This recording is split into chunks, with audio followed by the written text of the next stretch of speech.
In today's video, I'm going to teach you how to create sub-customers in QuickBooks Online. If you've ever wanted to organize different jobs, locations, or departments under a main customer, sub-customers are a simple, built-in way to keep everything tidy. They let you track work separately while still rolling information up to one parent customer for clearer reports and easier billing management. Start by opening your QuickBooks Online dashboard. Look over to the left-hand panel and select Customers and Leads. This is your hub for managing all customer-related activity.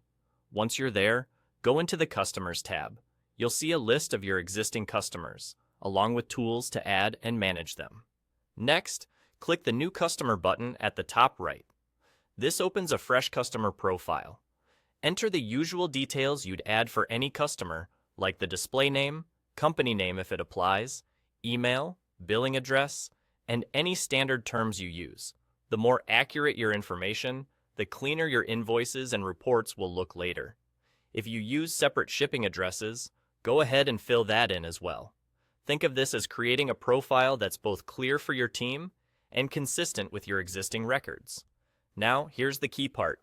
Make sure to check the box that says "Is a sub-customer." When you select that option, a field appears for you to choose the parent customer. Pick the main customer this sub-customer belongs to. The parent is the primary account you want all related activity to roll up under.